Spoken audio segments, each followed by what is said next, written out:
Hi everyone, and welcome to our webinar today. Today's webinar is Grow Your Denture Business with a Good, Better, Best Offering Approach. Our presenter today is David Sipperly from Dentsply Sirona. Thank you, David, for being here with us today. And now I'm going to turn it over to you. Thank you, Katie, and welcome everyone. It's a pleasure to be here in York, Pennsylvania, talking to everybody. We've got a lot to cover. So for the next 30 to 45 minutes, we're going to be discussing the following agenda here. I'd like to discuss at first a bunch of clinical trends, what's going on in your office accounts. Then we're going to talk about laboratory data, market data, particularly on teeth, and trends that are affecting the lab business as a whole. Then we'll talk a little bit about the Dentsply tooth offering that we provide. And then I'd like to review a few profit calculators. These are some screenshots of some selling scenarios that we've created. And then we're going to wrap up with just considering your workflow, and then there'll be plenty of time for Q&A. So we're just going to jump right into it. There's going to be a lot of data here, and this is really important, I think, to address, because so many labs that I've been to, big, small, medium, doesn't matter, they spend a lot of time working in their lab, not necessarily on their lab business. But we know in the last several years, lots of labs have been reporting a loss in profitability. Now, a lot of this was on the crown and bridge side because of commoditization of the crown, CAD/CAM, and lab consolidation. But at the end of the day, a third of labs, and I like to keep things really in simple terms, a third of the labs are doing really well. A third of labs are kind of flat but doing okay, and a third of labs aren't doing so well, and they're trying to figure out how do they adopt this paradigm shift, not just with crown and bridge, but also with their denture offering. But we know dentures are growing and are doing well, but mainly why a loss in profitability, and basically everyone says it's labs undercutting other labs with price, raising operational costs, and not raising your prices for fear of losing accounts. And that price cutting has been worse than ever. And this is parallel to what we see in LMT, because this is what they've published here as well. Price competition from other labs, slowed economic recovery, and so forth. But why are prices being driven downward? Well, fierce competition, technology, and the reality is those labs that can produce a good restoration faster and cheaper will be the victors. And Jim Glidewell said that, and it turns out to be correct. So now we're starting to see that same pressure on dentures. Dentures have always been a custom-made appliance, hand-built, analog technology, but everyone's trying to get a denture being done digitally now, and it's coming really fast. But my point is, price points will always be the focus if you let it be. But price isn't always the most important thing. And I always hear from labs, my doctors won't pay for it, they won't pay for it, they won't pay for it. And that contradicts everything that I hear when I talk to doctors. So we know that labs that offer premium, high aesthetic restorations and great service tend to have higher prices, and they tend to make higher margins. So if you can't raise your price, what are you going to do? You got to learn to live on lesser margin. Well, not all of us can do that, and nor do we want to do that. So you really got to look at your lab efficiencies. You got to look at how much volume you produce and your throughput, and can you expand it? Some can and some can't. You got to stick to your core competencies. Only do what you do really well, because you can't afford a remake. In the past, labs would pick up any kind of product to do because they felt like they had to offer everything to everybody. And sometimes you got burned because you invested in a system and you lost that account, or the doctor stopped sending you work. But at the end of the day today, you've got to stick to your core competencies, because you can't afford internal and external remakes or extra touches. So we've got to reduce your touch on your work, reduce your external remakes, which the industry hovers around 3%, but it varies greatly from 1 to 12. Internal remakes as well, which is another average of 3%.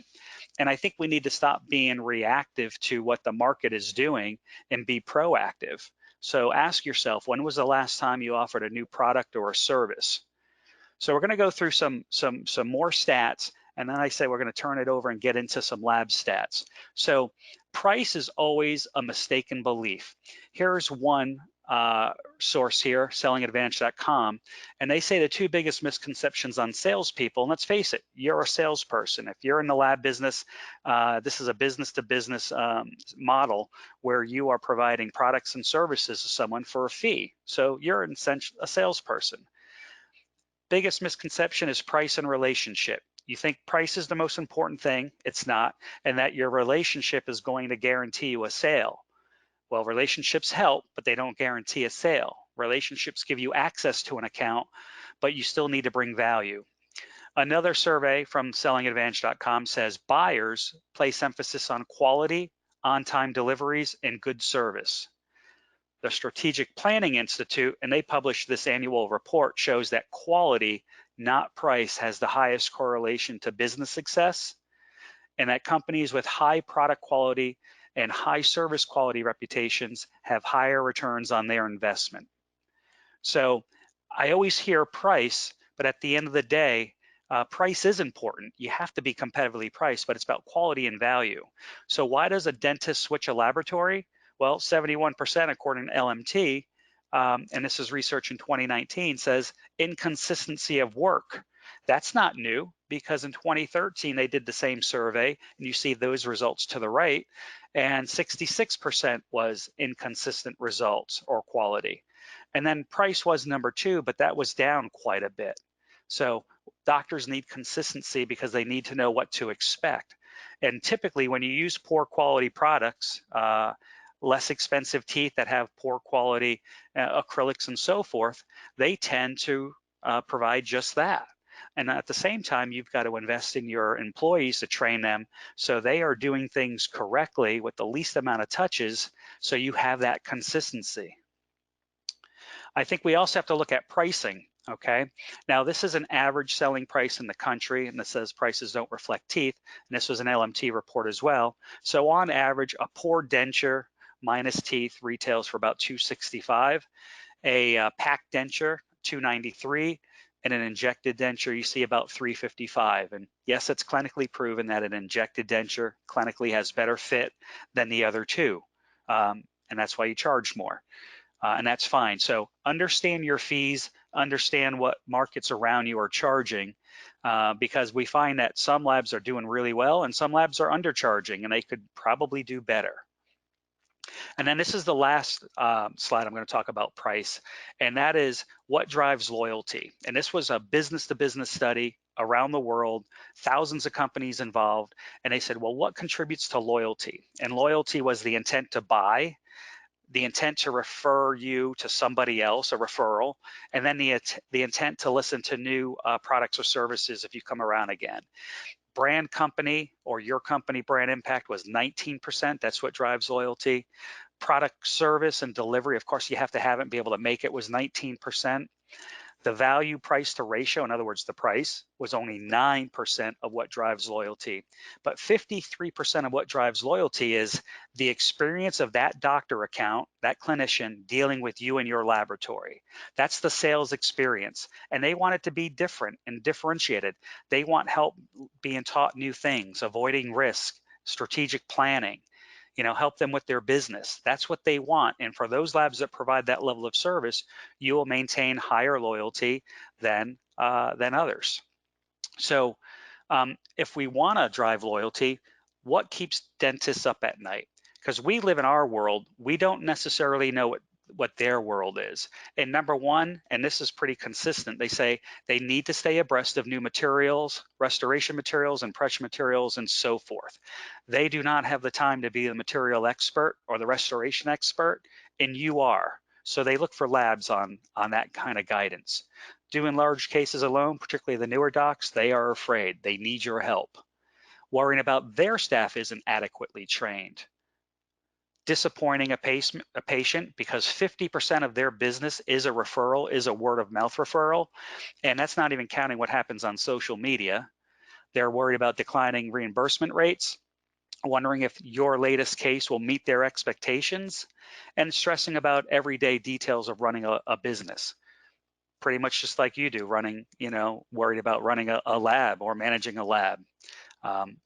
You're multitasking every day, and there's never enough time to work on your business or to study and get these learning points. So a happy patient is a happy dentist, which means a happy technician. So what percentage of dentists are receptive to your advice? Look at that. 93% of all dentists want help with material choices, restoration choices, and options, okay, and treatment planning. So if they're looking for you on advice, why would you not want to educate your accounts on good, better, and best dentures? Because many labs say it takes too much time, it's too complicated, and if I offer a third choice, because many just do one choice or two, they never do three. If I offer a third choice, that's too complicated, it's too confusing, and I totally disagree. So doctors want high quality work and good communication. Okay, and I'm just leave you a question. When was the last time you did a price increase? Okay, just think about that. When was the last time and what was the percentage? Because most companies expect a price increase as long as it's very fair to moderate. So if you're gonna cut costs, whose expense is it? And this is what some dentists too think, okay? But we have to sometimes push back and educate them as well. They're our customer. We're supposed to be in a partnership, and sometimes they need a little slap of reality as well. And we know that some dentists and office managers believe that cutting material costs, supplies, or their lab rates would help. But really that isn't the case, because lab fees and supplies are typically 8 to 18% of their total budget. The real budget goes to their payroll, their staff, insurance, rent, utilities, and debt services to cover school loans and equipment leases that they've purchased.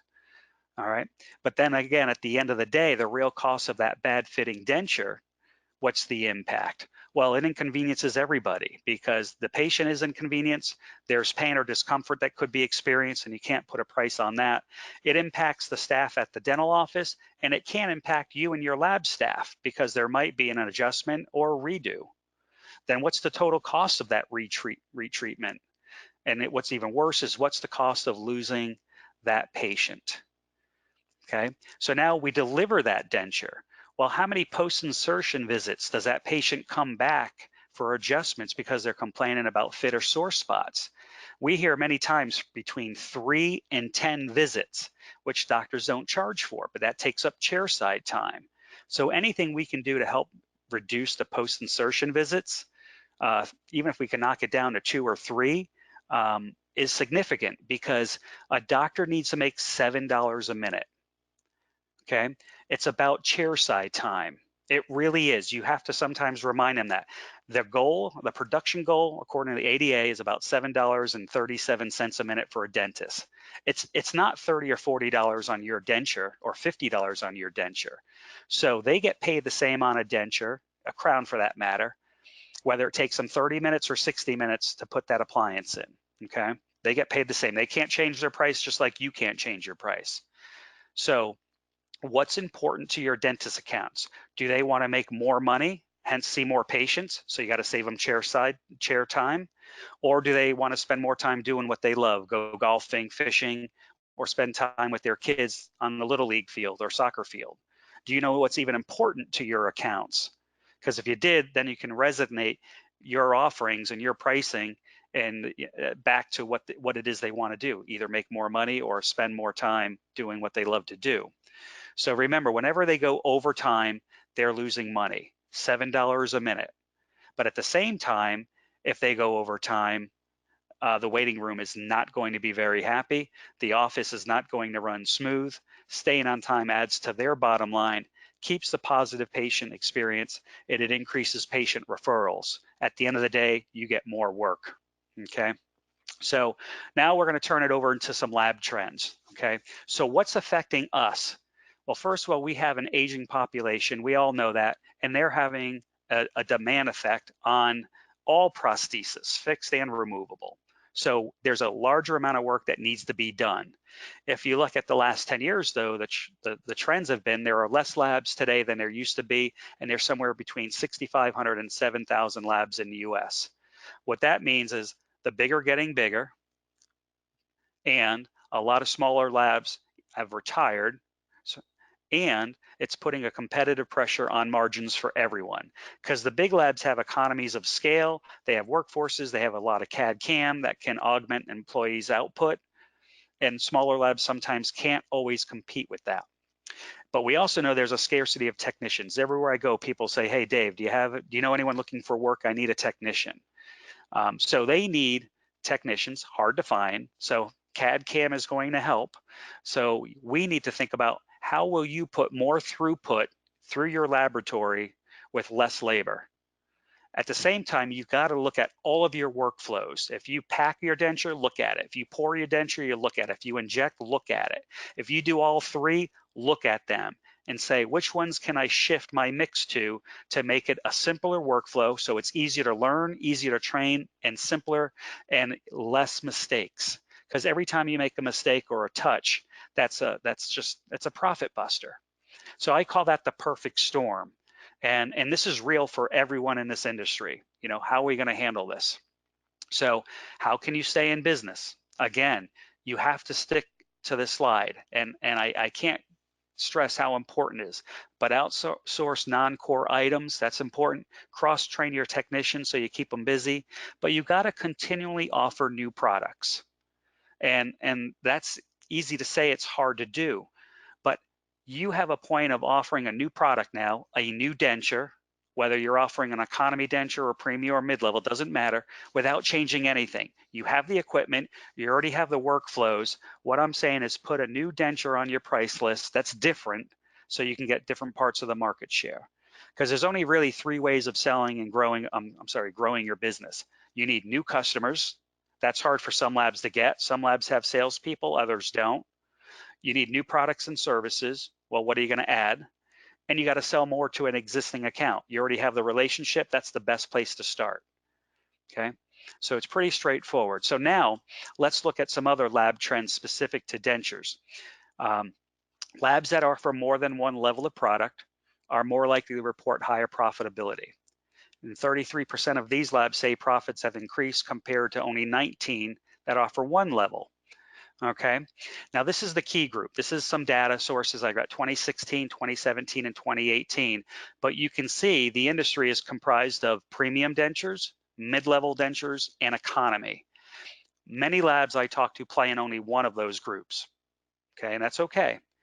Many do too. They offer a premium, usually upon prescription, and their everyday dentures and economy, and they just think that a mid-level doesn't need to exist. And it's too confusing. But my thought is you need to play in all three levels of this market because that's what the market is. And they're all going to grow. They're all going to grow. So now this is LMT data, slightly different survey. And this is what's hard about all this data. First of all, the industry is very segmented. So it's hard to get good numbers. Even the NADL has a hard time getting numbers. The sample sizes are small, but it's the best that we have. So I look at a lot of data from a lot of different companies and sources, and they're in parallel. They're never going to be perfect, and they're not going to match, of course. But you can see here that I like to keep things simple. A third are premium, a third are mid-level, and a third are economy. And when you don't offer all of those, your business could be at risk. Yet at the same time, when you talk to patients, patients aren't happy with their dentures in the first place. And a big part of that has to do with the doctors don't give them choices, don't educate them on options. Okay, so 59% of all denture wearers would pay more for a better denture. 33 would say maybe. Okay, so we can do a lot of work there. And this came from denture-dentist.com. So those are the trends. That's the market. But what does premium and mid-level and economy mean? Because if you look at these slides, and I want to start on the left, premium, the average is about $53, but price alone doesn't determine if it's best, right? Because the range goes from $25 to more than $100. That's what people think a premium tooth is. But it's not only price, it's quality, it's tooth composition, it's shading consistency. Is that tooth free of porosity, or when I grind on it, there's a hole inside of it? Is that tooth absolutely monolithic or homogeneous and thoroughly mixed? Because some teeth have a hard shell and a soft core. Midline averages are between $15 or less, more than 60. So everybody's opinion of what good, better, and best is varies. A lot of people put price to it, but it's not necessarily just price. And then economy is $7 or less, but oh gee, over 30 bucks. So what determines good, better, and best is really a blend of price and quality and tooth composition. So if you look at our premium tooth, Portrait IPN is our premium tooth, and it's our most aesthetic because of the aesthetic zones that you see there. We'd like to say that it has 5 zones with nice incisal, defined mamelons, body shade, and progressive darkening towards the neck of the tooth, and that is natural in a normal natural tooth.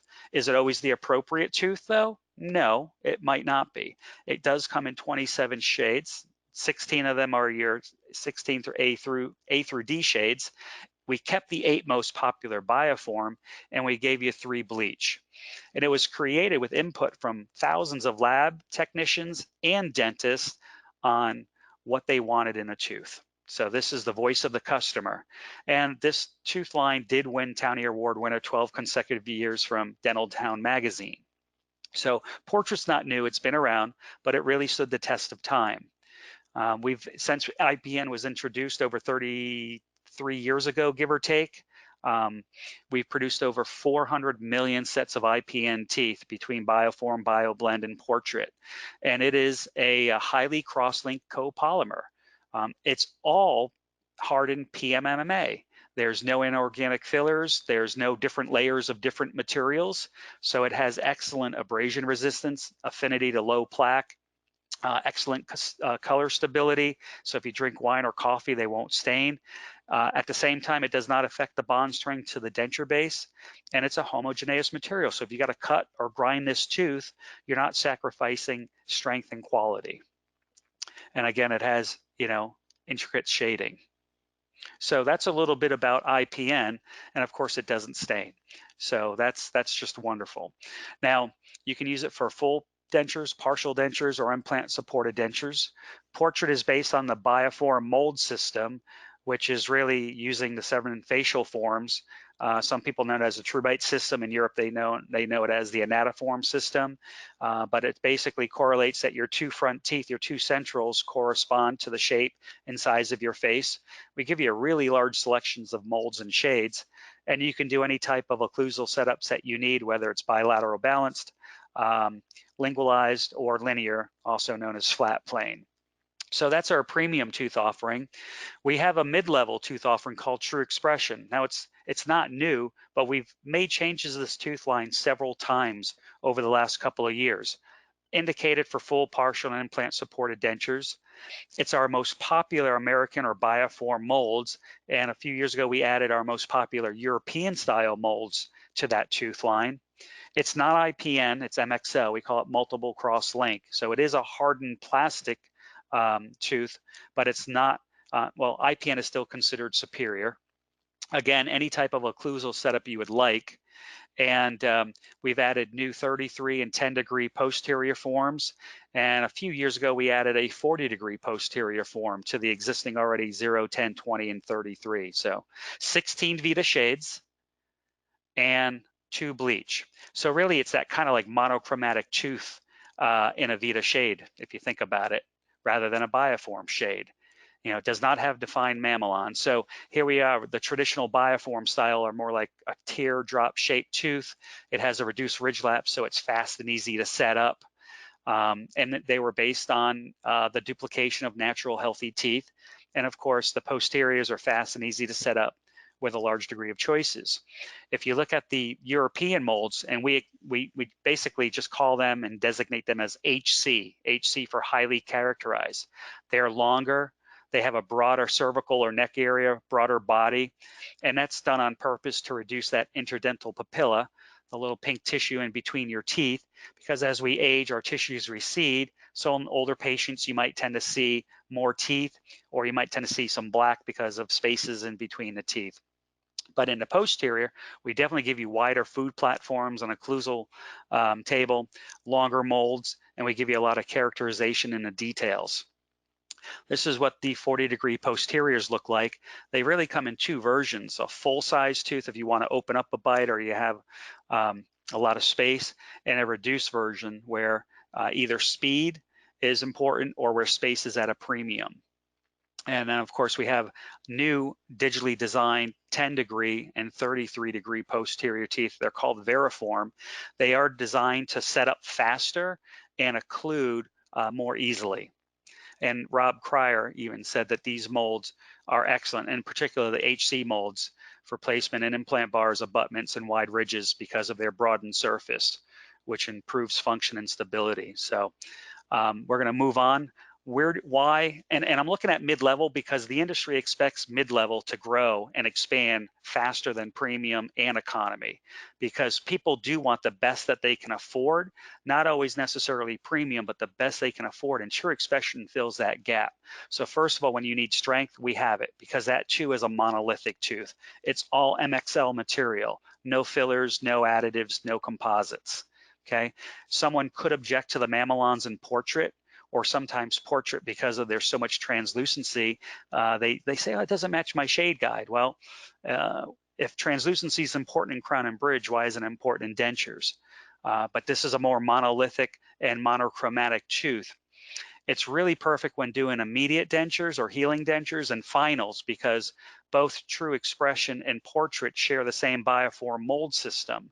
So their healing denture can still be the same shape or same mold, yet their final denture can still have more aesthetics found in the Portrait tooth line, if that's what the patient wants. Whenever you want to reduce the interdental papilla, True Expression HC molds will allow you to do that better than the bioform molds. When someone needs a larger, bulkier tooth for either custom grinding or matching adjacent or opposing dentition, the HC molds will work. So it's really ideal for implant-supported prosthesis. And whenever you want to improve your bottom line without sacrificing any quality whatsoever. So that's our mid-level tooth, True Expression. And then I'm going to go into Classic, which is our economy tooth, but we'd like to call it ultra value because no one wants economy in their mouth. And this is a fantastic tooth for what it is, because it's an acrylic tooth, all acrylic. It's ADA certified. We give you large choices of shades, which I think is important. 16 Vita shades, 8 of the original New Hue shades, and we give you 1 bleach. Good number of mold choices, both upper and lower anterior. And then we also give you 0, 10, 20, and 33 for posterior options. Now, this does not share bioform molds. This has always been a different mold system. It's called New Hue. It's been around a while, in fact, longer than bioform. This is an artistic rendition of what teeth should look like. So New Hue molds, if you're familiar with Biotone, they've been around a little. It's the same mold system as Biotone. And again, it's PMMA. There's no fillers, no additives, no hard shell. And even though it's an economy tooth line, we allow returns on full or broken sets through your dealer base, or through our dealer base. So if you look at a summary of good, better, and best, really out of all the tooth lines that we have, Dentsply Sirona likes to keep it narrowed down to just 3. Classic for good, True Expression for better, and Portrait IPN for best. And here's a good summary of what it all is and the features and benefits that are associated with each tooth line. So now I want to get into some economics here. Now there's a lot of information here, so please do not read my screen ahead of me. I'm going to take you through a couple of things one at a time. But here's a selling scenario, okay? This is an economy lab that does premium work only upon prescription, and they don't offer a mid-level tooth. So just follow me. They do 200 dentures a month. That's the units per month. They do about 200 dentures a month, okay? Here's the pricing of teeth. Basically, if you look at our suggested retail prices, classic or economy would be $12 in arch, 6 and 6. Midline would be about $22 in arch. This is just tooth costs. And premium would be $68, because Portrait's like $46 for anterior, $22 for posterior, give or take. And that's retail. I don't know what your dealer charges you. That's totally up between you and them. So we say 200 dentures a month, and 90% of them are economy. So I'm charging $200. If you look to the left, that's my selling price. So that equals 180 units. And then I do about 10% a month of premium, and that's about 20 dentures, and I charge $400. And I have a few accounts that will do premium dentures every now and then, okay? So that's the current state, okay? 200 dentures a month, 90% of them are economy, 10% are premium, all right? And now what I want to ask you is, and you don't have a mid-level tooth, but I'm saying, could you possibly upsell your economy accounts? Let's just say, well, let's take 15% of your accounts and try to sell them a premium denture. 200 to 400, that's a big jump. But let's just say you get 5% there. Let's say you get 5% that says, you know, I can do that. Or I'm willing to offer a premium to my patient, and if they bite, they pay out of pocket, everyone wins. But you can sell at least 10% to a mid-level denture. Now, I didn't even use $300 for mid-level denture price. I used $260. But if I can change my mix, and now I'm down in the futured state, if I can change my mix to 75 economy, grow that mid-level 10%, and grow my premium just 5%, look in the lower left-hand corner. I've just increased my profit $2,000 a month or $24,000 a year. Now, I didn't go out and solicit new accounts. I just tried to upsell and educate my doctors and their staff so they can upsell and educate their patients to get a better prosthesis in their mouth. Because general consumerism applies here. Okay, consumerism in healthcare applies to consumerism in dental, and they say on average about 66% of a consumer will take an upgrade if offered, if they can support it with features and benefits. You go to a Best Buy, buy a TV, there's good, better, and best. You go to a paint store, Sherwood-Williams, good, better, and best. Every place has a good, better. You go to most labs that offer zirconia, they have a good, better, and best. Why? Because they have a monolithic stain and go.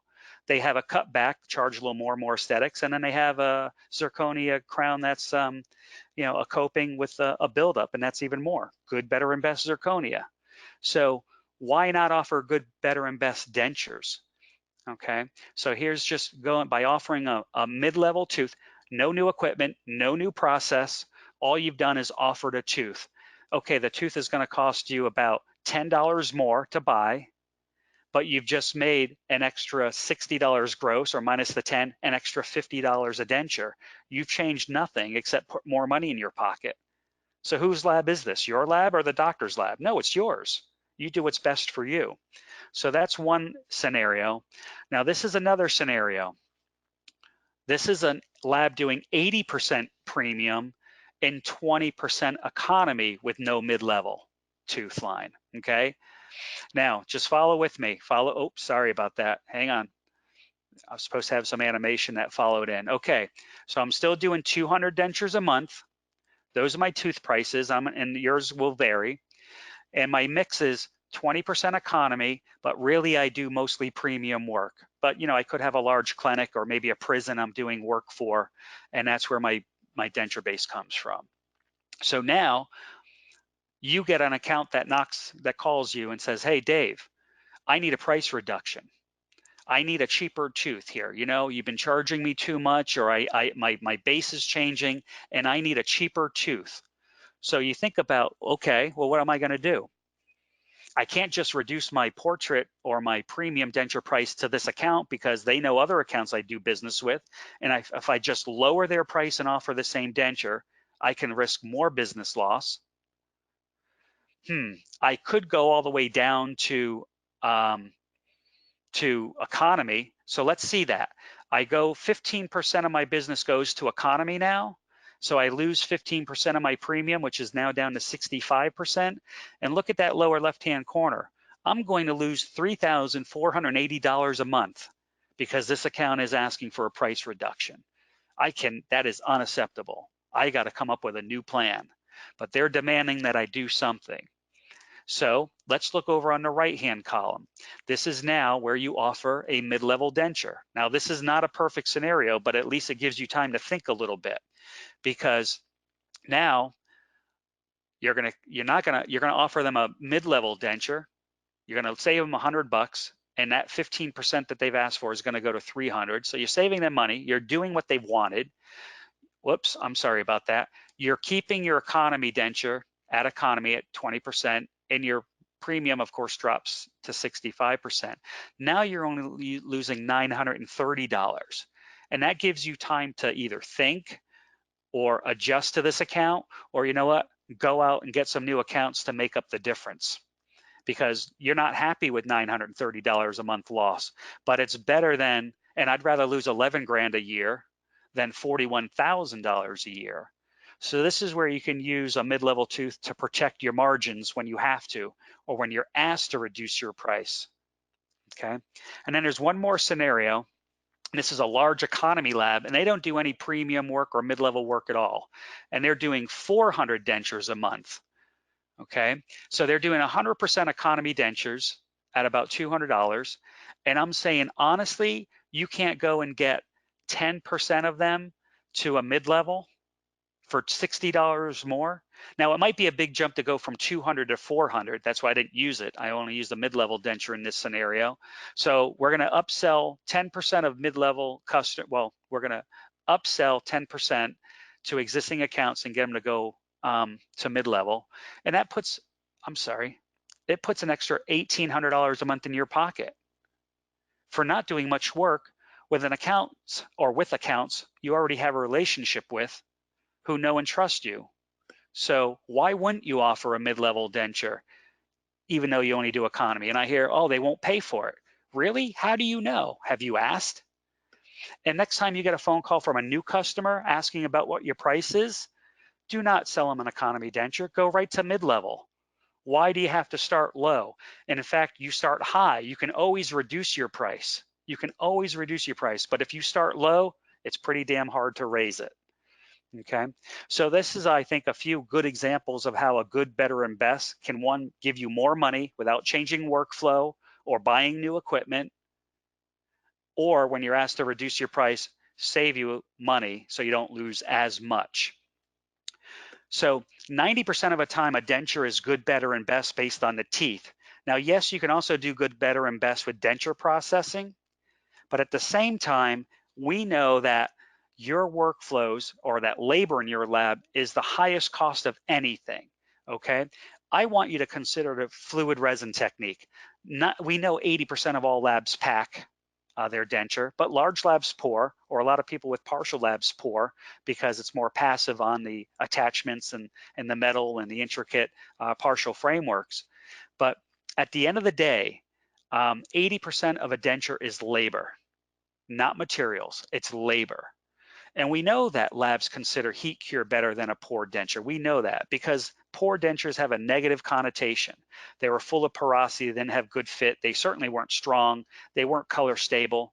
Well, there's a new product on the market called Lucitone HIPAA. It's been around for about 2 years. It is a high impact pour acrylic. It exceeds ISO standards for improved impact resistance. No other impact, there is no other acrylic on the market that passes both those standards. It's 21% faster than doing heat cure. 3-minute working time, and it cures in 30 minutes. So when I say it's 21% faster of hands-on time, that's not counting curing time or throughput. It's just 21%. Well, that doesn't sound like much, but 21% equates to, on average, 9 minutes. I can save you 9 minutes per denture of hands-on time. So a small lab averages 47 full arches a month, give or take. Times 9 minutes, that's 423 minutes, or 7 hours. I can save you 7 hours in a month. What do you want to do with that extra 7 hours? Go golfing, fishing, or do you want to go call on some accounts together and try to get some new business? Because we can go call on doctors, because we always hear, I don't have time to find new accounts or recruit. I just found you 7 hours of time by just going from packing to a pour technique without changing strength, color stability, or fit. If we want to equate that to with just a labor rate at $20 an hour or $19.80, you just found $1,600 a year. But to me, that doesn't excite me. $1,600 is nothing. 7 hours, that's significant, because what could you do in those 7 hours? You could make more dentures. A medium lab does about 139 full arches a month, give or take. Now I just found 21 hours a month of time, or almost $5,000 a year in savings. And a large lab does about 465 arches, full arches a month. That's 69 hours or $16,000. So little numbers do add up. And I'm asking you to look at your workflow. Can you change from heat cured to fluid resin to save yourself time and money, or better yet, to increase your throughput? The answer is, I don't know. You have to look at it yourself. And then the last workflow that you're going, so this is a paradigm shift, because the industry for 120 years, lost wax technique, you pack, okay? And dealing with stone. I hate dealing with stone because now you're dealing with this, okay? When you pack a denture and divest it, you've got stone in between the interproximals. Now you've got to pick it out, grind it out, use stone remover, put it in an ultrasonic cleaner for 30 minutes, walnut shell blaster, and now could one of your technicians accidentally chip or break or fracture the denture base or teeth during devesting because of stone or grinding and picking it out, and now you're doing a repair? It's these little extra touches that are profit busters. You know, you spend an extra 30 minutes on a denture getting stone out, really? Why? Because when you use fluid resin, you can just peel the hydrocolloid away from the denture, cut off the sprues, polish, and go. So, and every time you touch it or you deal with a picture like you have up above, that's really a buzzkill, because it could be an internal remake and cost you time and money. Something else to consider, I think, is look at the digital workflow. It's coming. You're going to hear about it a lot in the next year. Yes, we have mill dentures today. We have printed dentures today, but all of that is changing fast. In the same way zirconia changed the crown and bridge industry, and it took 10 years basically to turn it upside down. Digital dentures are coming, and they're coming fast. It's not going to take 10 years. So I think to maximize and to summarize here, always use best-in-class products when you can, and you always start and sell the power premium first, wherever and whenever you can, because you can always lower your price, but you can't raise your price very easily, okay? But sell the ultra value package when you have to, okay? And I do not think that a mid-level tooth is going to disrupt your business, because one, Zahn has warehouses all over the country. They can get teeth to you next day. Do you have to stock an entire new line of teeth?